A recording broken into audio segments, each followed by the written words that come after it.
Play it again, Gideon says, his voice a razor wrapped in silk.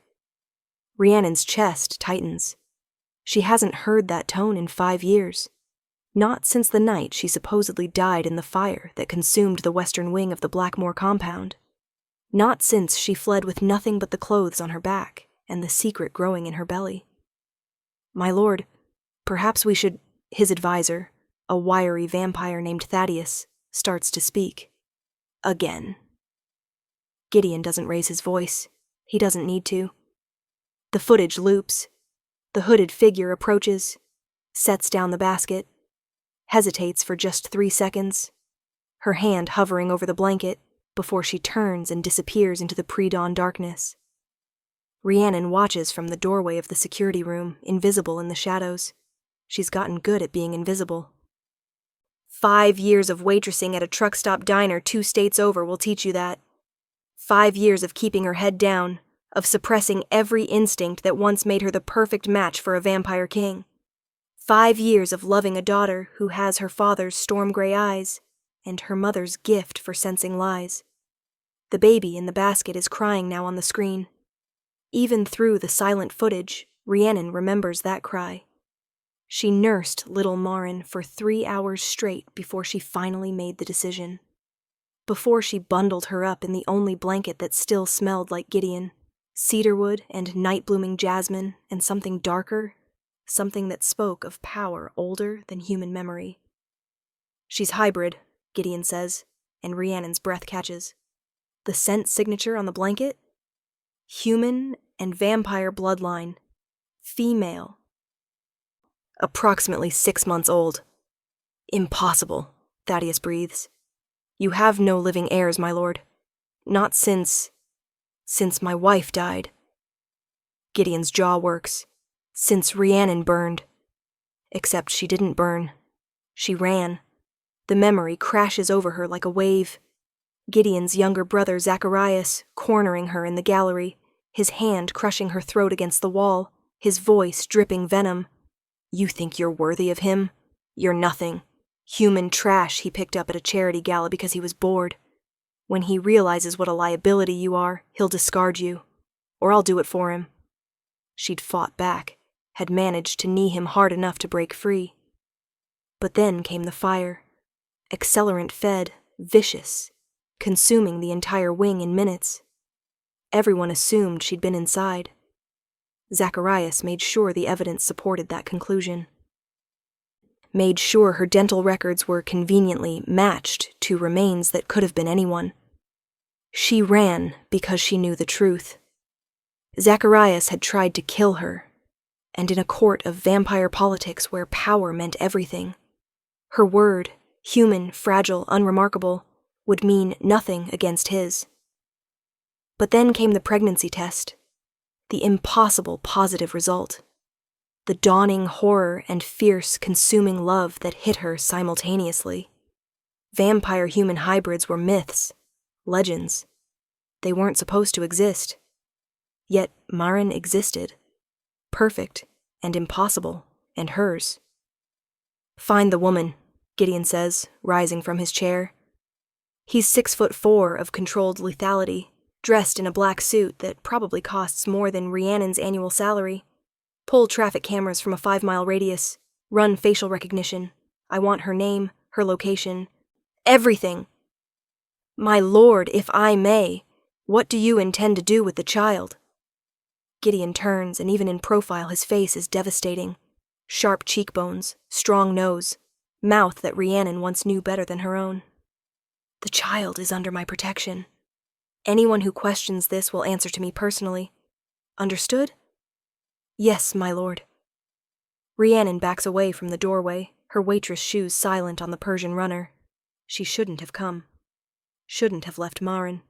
Shouldn't have given in to the desperate, clawing need to see Gideon one more time, to know that their daughter would be safe in his care. She makes it to the servants' stairwell before the voice stops her cold. Tell me I'm imagining things. She closes her eyes, grips the iron railing. Tell me, Gideon continues, his voice closer now, that I didn't just catch the scent of orange blossom and wild honey in my own security room.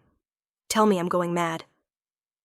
Rhiannon forces herself to turn, to meet his gaze. The recognition hits him like a physical blow. She watches him stumble back a step, watches centuries of cultivated control shatter across his face. It comes out broken. Rhiannon? She can't speak, can only drink in the sight of him. Older somehow, though vampires don't age. Tired in a way that has nothing to do with sleep. There are new lines at the corners of his eyes, new shadows underneath. You died? His voice gains strength, and with it, fury. I buried you. I mourned you for 5 years. I nearly started a war over your death. I had to... You had to what? Fake your death? Leave me? Leave me thinking. He cuts himself off, his hands clenching into fists. The child. Tell me about the child. Her name is Marin. Marin. He tastes the name. She's mine. It's not a question, but Rhiannon nods anyway. I didn't know it was possible. The books all said... The books are wrong. He closes the distance between them in 2 strides, and suddenly he's there, real and solid, and radiating heat that shouldn't exist in a creature of the night. Why didn't you tell me? Why didn't you come to me? Because Zacharias tried to kill me. The words explode out of her. Because he cornered me and told me I was nothing, that I'd never be worthy of you, and then the fire started and I knew. I knew he'd done it. I knew if I stayed, if I fought it, I'd lose, and then I'd lose our baby too. Gideon goes very, very still. Zacharias. I have no proof. I never did. It would have been my word against his. And he's vampire nobility, and I'm just... mine. The word cracks through the stairwell like a whip. You were mine. You are mine. And he dared... Gideon, please. She reaches for him without thinking, her hand landing on his chest. His heart, which beats only a few times per minute in a vampire, thunders beneath her palm. I didn't come back to start a war. I came back because Marin needs you, needs your protection. The human world isn't safe for her. She's showing signs already. The strength, the speed. Last week she threw a glass bottle across the room because she didn't like strained peas. It shattered against the wall. His expression softens fractionally. She has your temper, then. She has your eyes. Show me. It's not quite a command, not quite a plea. Please, Rye, let me see her. Rhiannon's throat tightens. I left her with a friend. I wasn't planning to reveal myself. I just needed to know you'd found her. That she'd be safe. Safe? His laugh is bitter. You thought I'd find a baby on my doorstep and what? Turn her away? She's my daughter, Rhiannon. My blood. Do you really think so little of me? No, I think... She swallows hard. I think I was terrified that you'd moved on. That you'd remarried. That there wouldn't be room for her in your life. Moved on. He says it like the words are in a foreign language. Rhiannon, I am vampire. We mate for life. When I chose you, I chose forever. Your death nearly destroyed me. There has been no one else. There will never be anyone else. The certainty in his voice undoes her. She sways on her feet, and his hands come up to steady her, to hold her like she's something precious that might shatter. Come home, he whispers against her hair. Bring Marin home. Let me protect you both the way I should have protected you from the beginning. Zacharias will answer for what he's done. I swear it on every blood oath that binds me. His grip tightens. But first, I need to see my daughter. I need to hold my wife. The rest can wait until dawn. The friend's name is Pauline, and she lives in a cramped apartment above a laundromat that Rhiannon has called home for the past 3 years. She's a 60-something former nurse with kind eyes and a no-nonsense attitude, and she's the only person in the world who knows the truth about Marin. She takes one look at Gideon standing in the doorway, all lethal grace and barely contained power, and raises an eyebrow. So you're the baby daddy? Despite everything, Rhiannon almost laughs. Pauline, this is Gideon. Gideon, Pauline. Charmed. Pauline steps aside. Fair warning, she just had a bottle, and she's in one of her moods. Might want to duck if she throws the pacifier. Gideon's expression softens as he crosses the threshold. Maren is in a playpen in the corner, surrounded by soft toys and blankets. She's got Rhiannon's dark curls and Gideon's storm gray eyes, and when she sees the stranger, she goes very, very quiet. Babies know things, Rhiannon has learned, especially hybrid babies. Maren tilts her head, studying Gideon with an intensity that would be unnerving on a human infant. Then she reaches up with both chubby hands and makes a demanding noise. Gideon looks at Rhiannon. May I? She's your daughter. He moves slowly, crouching beside the playpen. Hello, little one. His voice catches. I'm your father. Maren considers this. Then, with a baby's blunt honesty, she lunges for him. Gideon catches her on pure instinct, pulling her against his chest. For a long moment he just holds her, his eyes closed, his whole body rigid with emotion. Maren pats his face with sticky fingers, fascinated by the feel of his skin, the sharp line of his jaw. She's perfect, he finally manages. Rhiannon, she's perfect.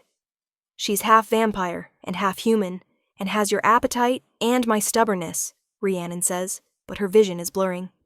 She's going to be a handful. Good, he stands, cradling Maren like she's made of spun glass. The world should know better than to underestimate her. Pauline watches this exchange with shrewd eyes. You planning to take them somewhere safe? The safest place in the territory, Gideon confirms. My estate, my protection. Then you'd better be damn sure it's actually safe this time. Pauline's voice hardens. Because that girl has been through hell keeping this baby alive and hidden. If you're bringing them back into danger, I would die first. The conviction in Gideon's voice resonates through the cramped apartment. I failed them once. It will not happen again. The drive back to the estate takes 40 minutes. Maren falls asleep against Gideon's chest, her small fist wrapped around his tie. Rhiannon watches them from the passenger seat of his sleek black car, her heart simultaneously breaking and mending. What was it like? Gideon asks quietly. The years apart? Hard. She traces patterns on the window glass. Lonely. Terrifying. Beautiful. Every time she smiled, I saw you. Every time she showed strength beyond her age, I knew. I knew I'd made the right choice running, but also the worst choice, because you weren't there to see it. Tell me about her first word. Mama, she was 4 months old, which is impossible, but she said it clear as day. Rhiannon smiles at the memory. She was sitting in her high chair at the diner during my break, and she just looked up at me and said, Mama, like it was the most obvious thing in the world. And her first steps? Last month. She walked across Pauline's living room, then laughed like she'd accomplished something miraculous. Which she had. Rhiannon's throat tightens. I wanted to call you so badly. Every milestone, every moment. I wanted you there. His jaw works. When we arrive, I'll need to convene the court. Zacharias must be dealt with. But first I want one night. One night with you and Maren. No politics, no threats. Just us. Gideon, if Zacharias finds out, let him find out. There's steel beneath the words. Let the whole court find out. My wife lives. My daughter exists. Anyone who has a problem with either fact can take it up with me. The estate is exactly as Rhiannon remembers it. Sprawling grounds. Gothic architecture softened by climbing roses. Security that would make Fort Knox look casual. Gideon bypasses the main entrance, taking them instead through a private wing that Rhiannon doesn't recognize. I had it built 2 years ago, he explains, shouldering open a heavy oak door. After the fire, I couldn't stay in the main residence. Too many memories. The suite is beautiful. Floor-to-ceiling windows overlook the grounds. A massive bed dominates one wall, and in the corner, clearly added recently, is a nursery alcove, complete with a crib, changing table, and more toys than any baby could need. You were prepared, Rhiannon breathes. I was hopeful. He carries Maren to the crib, settling her onto the mattress with a gentleness that makes Rhiannon's chest ache. From the moment I saw the footage, I knew. Some part of me just knew. They stand there together, watching their daughter sleep. Maren's chest rises and falls, her small hand curled near her face. She looks peaceful, safe. I'm sorry, Rhiannon whispers. I'm so sorry I didn't trust you, that I didn't believe you'd protect me from Zacharias. You had every reason not to trust me. Gideon's voice is rough. I didn't see what he was doing. Didn't see how he undermined you, isolated you. I failed you as a husband and a king. No, she turns to face him. You were trying to navigate an impossible situation. Human wife, vampire court. I understood the politics even if I hated them. The politics nearly got you killed. His hands frame her face, thumbs brushing her cheekbones. I won't make that mistake again. Tomorrow the court will witness my official claiming. They'll see you at my side, Maren in your arms. They'll know beyond any doubt that you are my mate. She is my heir, and anyone who threatens either of you threatens me. A public claiming. Rhiannon's pulse jumps. Gideon, that will cause exactly the scandal it needs to cause. His smile is sharp.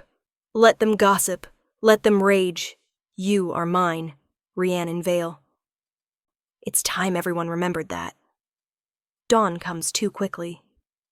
Rhiannon wakes to find Gideon already dressed, standing at the window with Maren on his hip. He's talking to her in a low voice, explaining things she's too young to understand. Court politics, bloodline succession, the weight of ruling a territory. Maren mostly just tries to eat his shirt collar. You're going to spoil her, Rhiannon says from the bed. He turns, and the expression on his face is pure devastation. I have 5 years to make up for. I'm going to spoil her outrageously. She's already strong enough to throw furniture. Then I'll get reinforced furniture. She refuses to eat anything green. A woman of excellent taste. Rhiannon laughs despite herself, despite the anxiety coiling in her stomach about the day ahead. Come back to bed. We have a few more hours. I have to prepare for the court session. The court can wait. She holds out her hand. I've waited 5 years. Give me 10 more minutes. He's beside her in a heartbeat, Maren tucked safely between them. They lie there together, a family reunited, and Rhiannon tries to memorize every detail. The weight of Gideon's arm around her waist. The soft sounds of Maren's breathing. The feeling of being home after so long in exile. I love you, she whispers. I never stopped. I know. He presses a kiss to her temple. I felt it. Even thinking you were dead, I felt you, like a phantom limb, like something essential had been cut away, but the nerves still screamed for it. That's morbid. That's vampire romance. She snorts, then sobers. What happens if Zacharias challenges you? Then I'll destroy him. Simple. Certain. He tried to murder my mate. By our laws, that gives me the right to demand blood trial. What's a blood trial? Single combat. To the death. Gideon's expression hardens. He won't survive it. The court assembles at noon in the great hall. Rhiannon hasn't seen this room in 5 years, and walking into it now, with Gideon's hand firm on her back and Maren in her arms, feels surreal. The gathered vampires number in the hundreds, all of them dressed in formal attire, all of them radiating the kind of power that makes the air itself feel heavy. The whispers start immediately. That's her, the human wife. I thought she died. The child. Look at the child. Hybrid. My God, it's actually hybrid. Gideon leads them to the raised dais at the front of the hall. 2 thrones sit there, his, carved from black marble, and hers, which she'd never actually used, carved from white stone veined with gold. He seats her in it now with ceremonial care, then takes his own throne. The message is clear. She is his equal, his mate, his queen. Members of the court, Gideon's voice carries through the hall without amplification. 5 years ago, you mourned with me for the loss of my wife, Rhiannon Vale. You witnessed my grief. You offered condolences. You assumed, as I did, that she had perished in the fire that consumed the western wing. He pauses, letting the silence stretch. You assumed wrong. The hall erupts. Vampires surge to their feet, voices rising in shock and confusion. Gideon lets it happen for exactly 10 seconds before his power crashes over them like a wave. The air pressure changes. Temperature drops. Every vampire in the room feels the weight of their king's displeasure and falls silent. My mate lives, Gideon continues. She has lived these 5 years in exile, carrying and raising my daughter, our daughter, in secrecy. She did this because she was driven from this court by assassination attempt and fear for her life. More whispers. Darker now. Dangerous. I call before this court Zacharias Blackmore, my brother, accused of attempted murder and conspiracy. For a long moment, nothing happens. Then Zacharias steps from the crowd, all golden hair and perfect features and smugness that makes Rhiannon's blood boil. Brother, he says smoothly, what ridiculous accusation is this? The night of the fire, Gideon says, his voice deadly calm. You cornered my wife in the gallery. You assaulted her. When she escaped, you set the fire to cover your crime and fabricated evidence to suggest she died in it. Prove it. I intend to. Gideon rises from his throne. Rhiannon, tell them what happened. Every eye in the hall turns to her. Rhiannon stands on shaking legs, cradling Marin close. Her daughter chooses this moment to coo happily, reaching for the chandelier lights overhead. He attacked me, Rhiannon says, and her voice only trembles a little. Told me I was unworthy, threatened me. I fought back and ran, but then the fire started. I knew if I stayed to defend myself I'd lose. So I ran, and I kept running because I found out I was pregnant, and I knew my daughter needed to survive even if I didn't. Fairy tales, Zacharias scoffs. She's human. Probably got pregnant by some truck stop nobody and came back to cash in when she needed money. Gideon moves so fast Rhiannon doesn't see it. One moment he's on the dais. The next he has Zacharias by the throat, lifted off the ground. Blood trial, Gideon says, each word precise. I invoke the ancient right. You stand accused of attempting to murder my mate. Face me in combat, or confess your crime. Zacharias' face purples. You can't, I am your king. Gideon's voice drops to something ancient and terrible. I can do whatever I want. Choose. The hall holds its breath. Combat, Zacharias finally spits. I choose combat. The circle is drawn in the courtyard with salt and silver. Ancient rules govern blood trials. No weapons, no magic, no interference. Just raw strength and centuries of accumulated power. Rhiannon watches from the safety of the dais, Marin still in her arms. Pauline has somehow materialized beside her, having been escorted to the estate by Gideon's guards. Your man looks angry, Pauline observes. He's defending his mate. And if he loses, he won't. Rhiannon says it with bone-deep certainty. He can't. The fight, when it begins, is brutal. Zacharias is fast and vicious, but Gideon is fury incarnate. Every blow he lands, he speaks. For threatening her. Crack. For terrorizing her. Crunch. For stealing 5 years of my daughter's life from me. Crash. It's over in minutes. Zacharias lies broken in the circle, his healing already working, but too slow, too late. Gideon stands over him, barely winded. Confess, Gideon commands. Tell them what you did. I set the fire. Blood bubbles from Zacharias' lips. I wanted her gone. She was human, weak, unworthy of you. And now? Now I'll die, knowing you're bound to that weakness forever.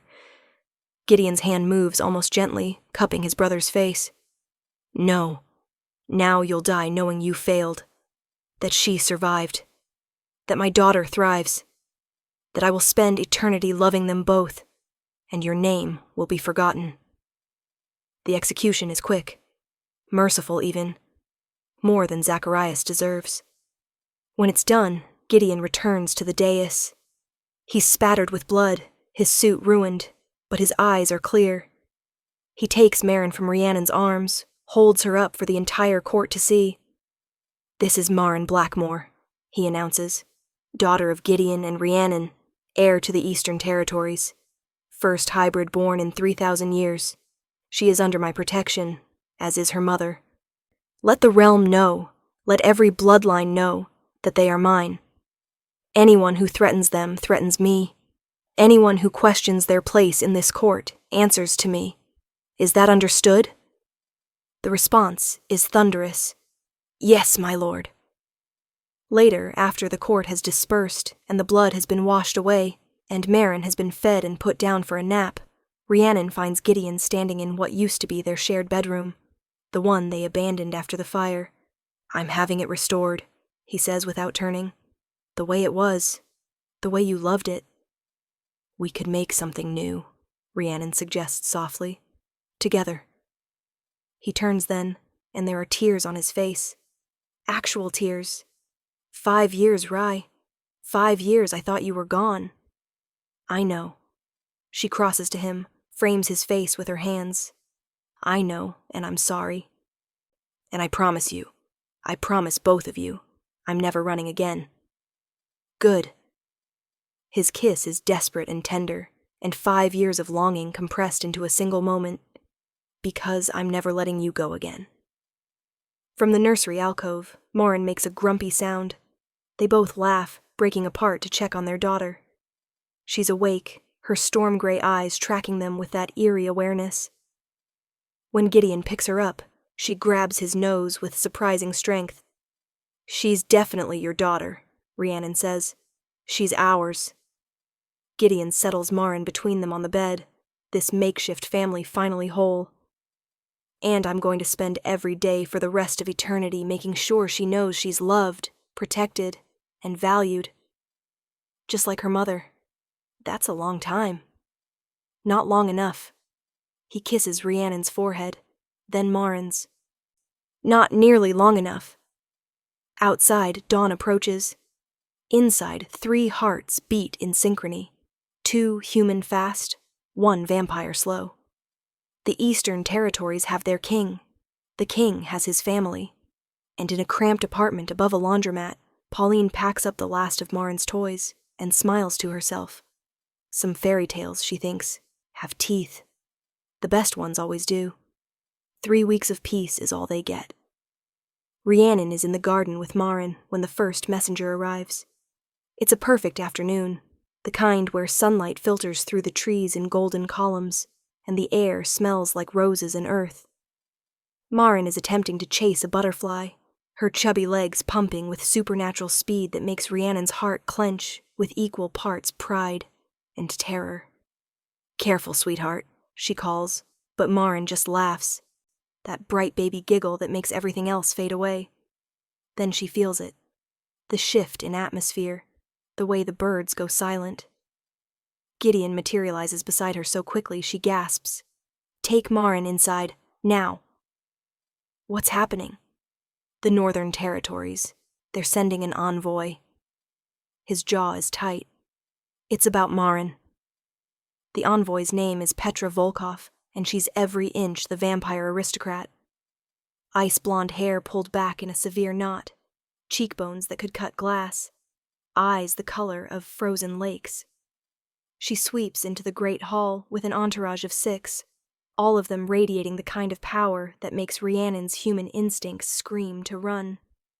King Gideon, Petra's voice is smooth as silk over steel. Thank you for receiving us on such short notice. Lady Volkov, Gideon sits on his throne, relaxed in that way that means he's anything but. Rhiannon stands beside him, one hand on the armrest of her own throne. A united front. To what do we owe this visit? Your daughter. Petra's gaze cuts to Rhiannon, sharp and assessing. Word has reached the Northern Territories that you have produced a hybrid heir. This is unprecedented. Unprecedented, yes. Also none of your concern. On the contrary. Petra steps closer, her heels clicking on marble. The existence of a vampire-human hybrid changes everything. Bloodline purity, succession laws.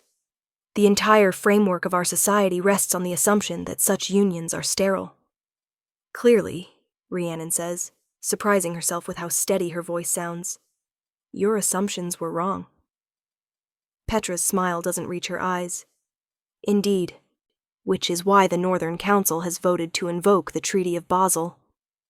The name means nothing to Rhiannon, but she feels Gideon go rigid beside her. You wouldn't dare, he says, his voice dropping to something dangerous. We already have. Petra produces a scroll from her jacket, unfurling it with a flourish.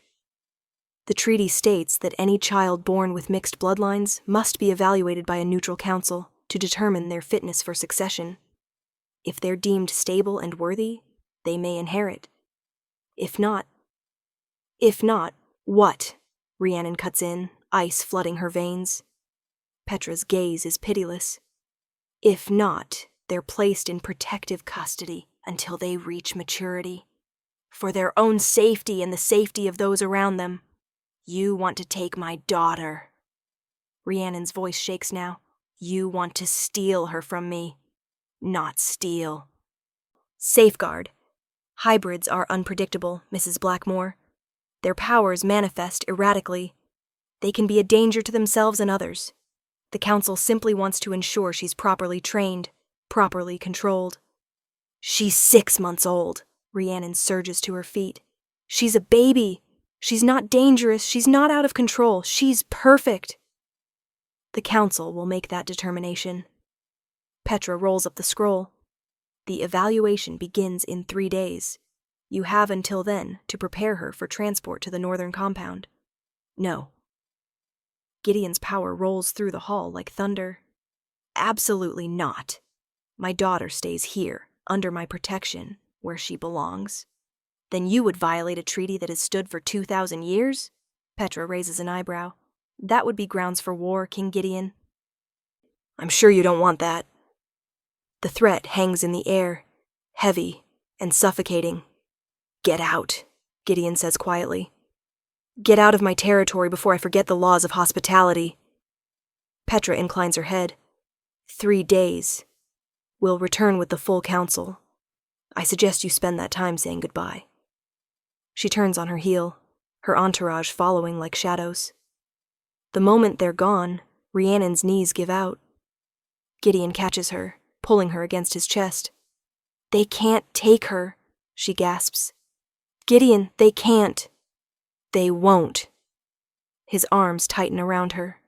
I swear to you, Rhi, they won't touch her. But the treaty was written when hybrids were theoretical, when no one had actually seen one in millennia. His voice is fierce. I won't let ancient laws written by dead vampires dictate my daughter's fate. So what do we do? He pulls back, looks at her with eyes that burn. We fight. The next 3 days are chaos. Gideon convenes emergency sessions with his advisors, calls in favors from allied territories, reaches out to ancient contacts who might remember the original intent of the Treaty of Basel. Rhiannon spends every moment with Marin, memorizing the weight of her in her arms, the sound of her laugh, the way she grabs at Rhiannon's hair with sticky fingers. Pauline arrives on day 2, summoned by Gideon. She takes one look at Rhiannon's face and pulls her into a fierce hug. We'll figure this out, she says firmly. That baby's not going anywhere. They have a treaty, Pauline, 2,000 years old. Every territory recognizes it. Then we'll find a loophole. Treaties are made by politicians, and politicians always leave loopholes. Pauline sets down her bag, rolls up her sleeves. Now tell me everything about this evaluation. What are they actually testing for? Gideon joins them in the nursery, his expression grim. Stability, power control, temperament. They'll put Marin through a series of tests designed to see if she can regulate her vampire abilities without harming herself or others. She's 6 months old, Rhiannon says, for what feels like the 100th time. She can barely control her bladder, let alone supernatural powers. Which is exactly why they'll fail her. Gideon's hands clench into fists. It's designed to justify taking her. To assert Northern control over what they see as a threat to vampire purity. So we don't let them test her, Pauline says. Simple. It's not simple. If I refuse, they'll declare it an act of war. The Northern territories have allies. It would split the vampire world in half. And if you comply, I lose my daughter.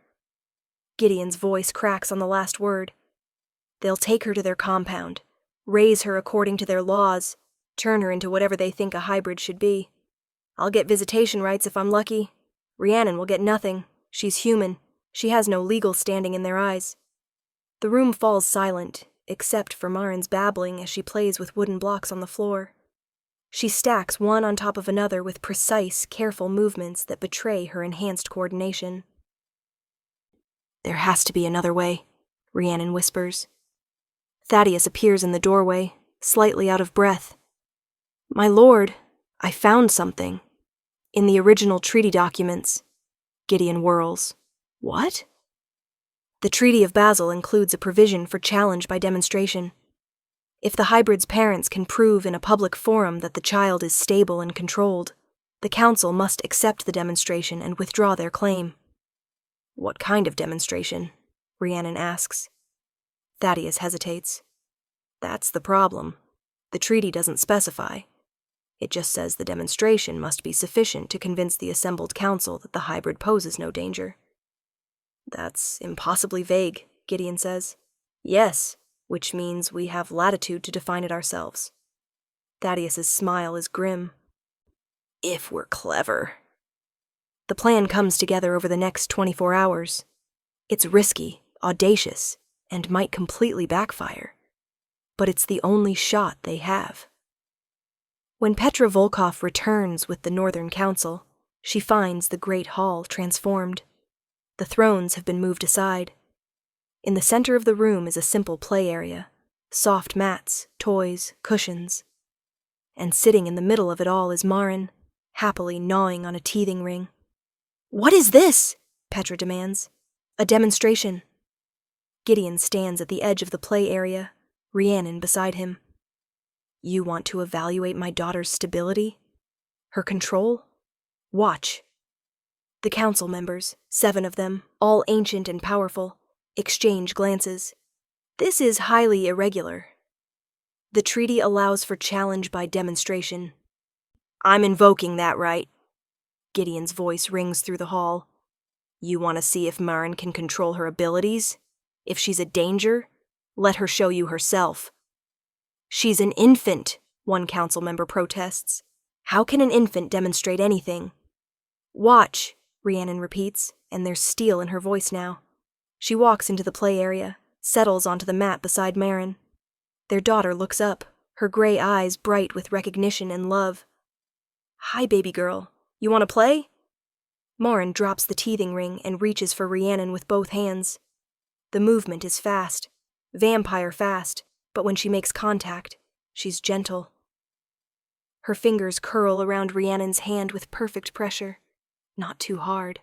Not hard enough to bruise or break. Control, Gideon says quietly.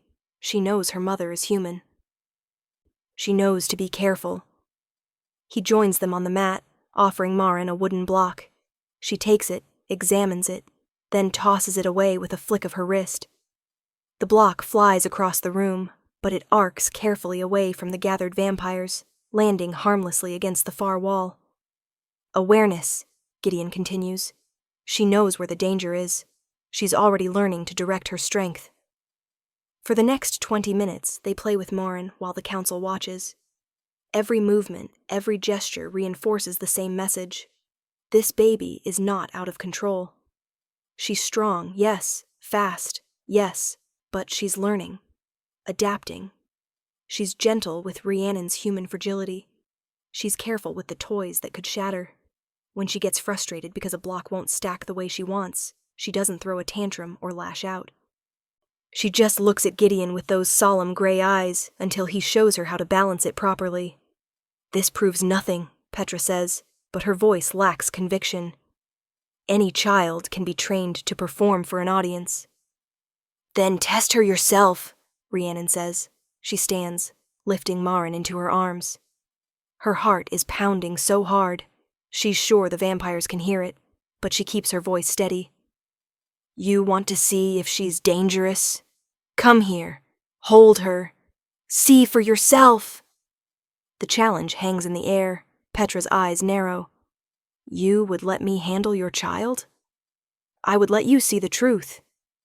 Rhiannon walks forward, right up to the vampire who wants to steal her daughter. She's not a threat, Lady Volkov. She's a little girl who deserves to grow up with her parents, with people who love her. For a long moment, Petra just stares. Then, slowly, she extends her arms. Rhiannon's every instinct screams at her not to do this, not to hand Maren over to someone who wants to take her away. But she forces herself to place her daughter in Petra's arms, forces herself to step back, even though it feels like tearing off her own skin. Maren looks up at Petra with curious eyes. The vampire is cold. Literally, her body temperature far below human normal. Most babies would cry, would fuss at the unfamiliar chill. Maren just blinks, studies. Then, with deliberate care, she touches Petra's face with one small hand. The gesture is so gentle, so trusting, that something shifts in Petra's expression. Just for a moment, the ice cracks. She's not afraid, Petra murmurs. She should be afraid. Why? Gideon's voice is soft. She's been raised with love and protection. She has no reason to fear vampires. Half of her is vampire. This is her world, as much as it is ours. Petra looks down at Maren, and for the first time, there's something other than cold assessment in her eyes. There's wonder. In 3,000 years, I've never seen a hybrid. I thought they were impossible. Myths to scare young vampires into maintaining bloodline purity. She's real, Rhiannon says.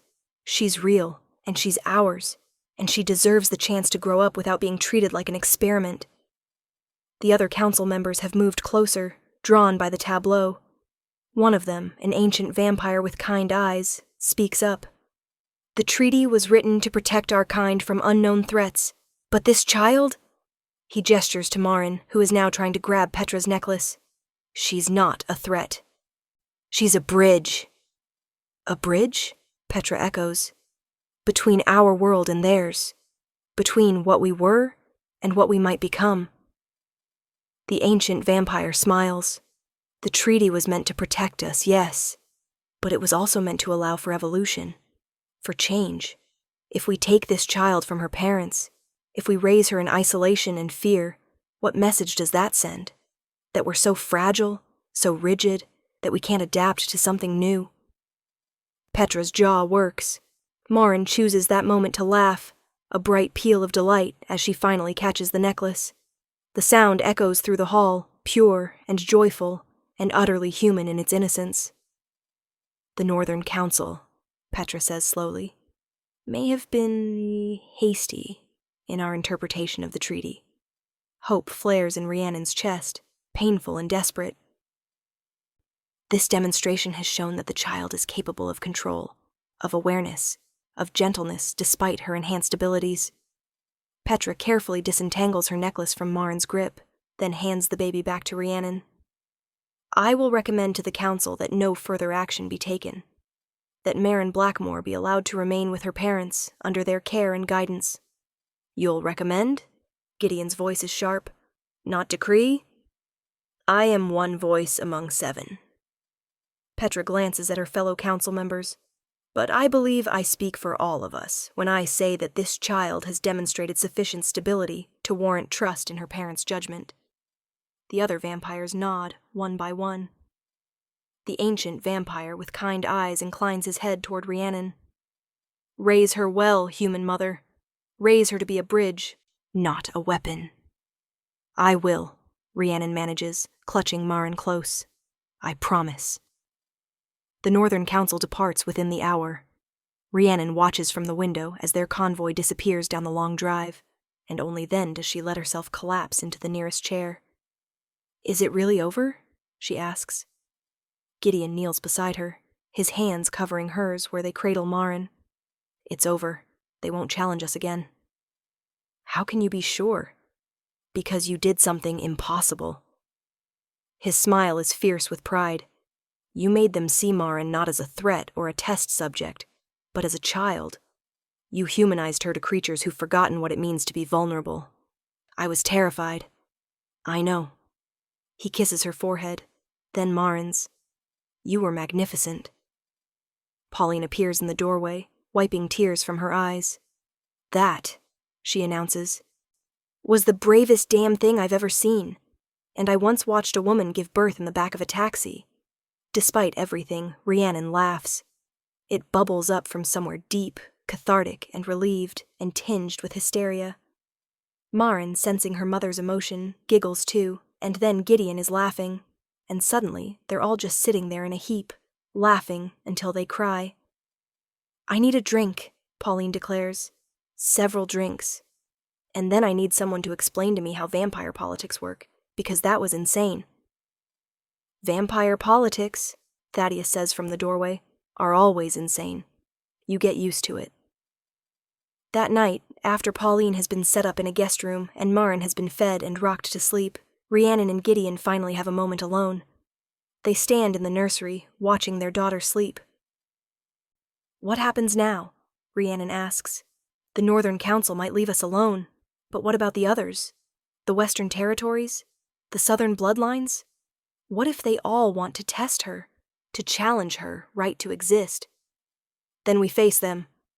Gideon's arm comes around her waist, solid and sure. Together. Every time. We show them what you showed Petra today, that Maren is exactly what she needs to be. Not a threat. Not a weapon. Just our daughter. Our daughter, who can throw furniture across a room.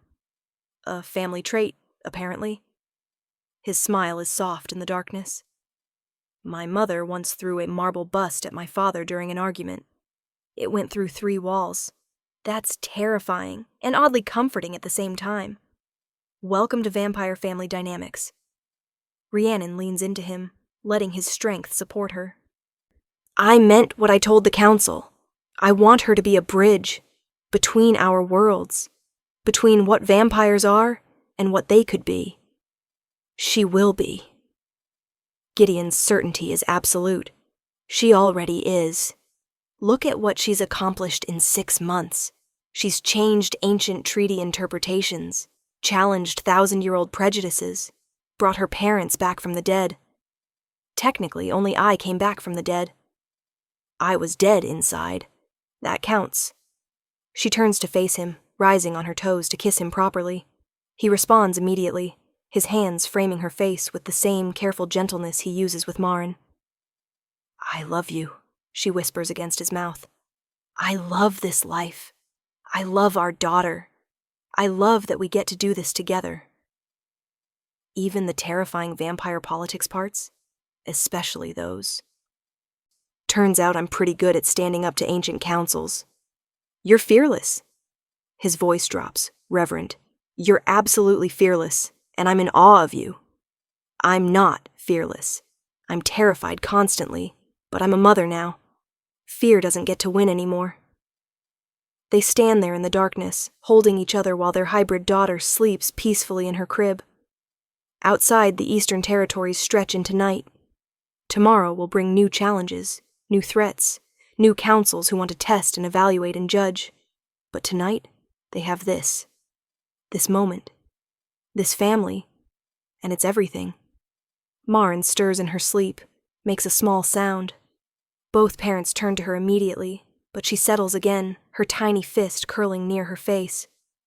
In the moonlight streaming through the window, she looks almost ethereal, human and vampire. Fragile and strong. Impossible and perfect. She's going to change the world, Rhiannon says softly. She already has, Gideon replies. She brought you back to me. Everything else is just bonus. Rhiannon laughs quietly, then sobers. When she's older, when she asks about all this, about the council, about Zacharias, about why I left, what do we tell her? The truth. Gideon's voice is firm. That her parents loved her enough to face impossible odds. That her mother was brave enough to sacrifice everything to keep her safe. That her father would burn the world down before letting anyone harm her. He pauses. And that she is loved. Fiercely. Completely. Without condition or limitation. That's a good story. That's our story. He kisses Rhiannon's temple. And we're going to live it every single day. From somewhere in the estate, a clock chimes midnight. A new day beginning. A new chapter in a story that should have ended 5 years ago, but instead found its way to something better. Something true. Rhiannon takes Gideon's hand, laces their fingers together. Come on, let's get some sleep. Something tells me Marin's going to be up at dawn, wanting to practice her furniture-throwing skills. I'll commission reinforced everything. My hero. They leave the nursery door cracked open, spilling warm light into the hallway. Behind them, Marin sleeps on, dreaming baby dreams in a world that's finally ready to accept her. A hybrid princess in a vampire kingdom. A bridge between worlds. A little girl who gets to grow up knowing she's loved by parents who fought heaven and earth to keep her. The Eastern Territories have their king. The king has his queen. And together, they have their daughter. Some fairy tales, it turns out, do have happy endings.